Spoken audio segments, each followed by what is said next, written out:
আবারও চলে আসলাম কিছু কথা নিয়ে। একটা মেয়ে যখন বৈবাহিক জীবনে পা রাখে তখন তার স্বপ্ন থাকে পাহাড় পরিমাণ।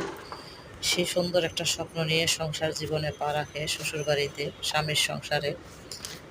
যদি স্বামীটা ভালো হয় তাহলে তো মেয়েটা সুখী, আর যদি স্বামীটা ভালো না হয়, স্বামীটা যদি অকর্মা থাকে, স্বামীটা যদি বাদাইমা থাকে, স্বামীটা যদি বেকার থাকে, তাহলে মেয়েটার দুঃখের শেষ থাকে না। প্রতিটা মেয়ে স্বামীর সংসারে ঢুকে সুখের স্বপ্নটা নিয়ে, কিন্তু সেই স্বপ্নটা তছনছ করে দেয় একটা বেকার নামে, স্বামী নামে বেকার ব্যক্তি। তো যে ব্যক্তিটা সারাদিন বেকার ঘুরে ঘাড়ে, তারপরে কোনো কাজকর্ম করে না, তখন তো বউ বাচ্চার বাবা মার কষ্টের শেষ থাকে না।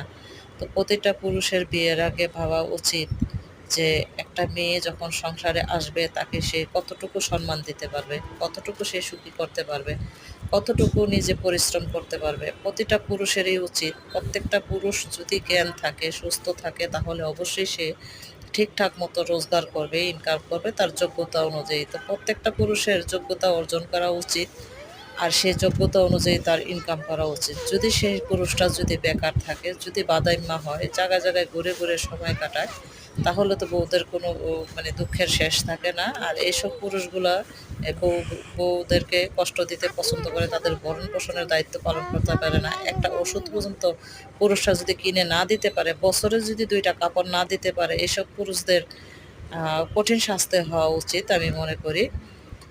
তো প্রতিটা পুরুষের বিয়ের আগে 10 বার ভাবা উচিত যে একটা মেয়েকে এনে সে ভরণ পোষণের দায়িত্ব পালন করতে পারবে কিনা, একটা মেয়েকে তার সংসারে এনে সে কতটুকু সম্মান দিতে পারবে, কতটুকু আদর যত্ন দিয়ে রাখতে পারবে। মেয়েটা তো সংসার জীবনে পা রাখে সে সুখ খোঁজার জন্য, সুখটা যখন সে পায় সবাইকে নিয়ে সে সুখী থাকতে চায়।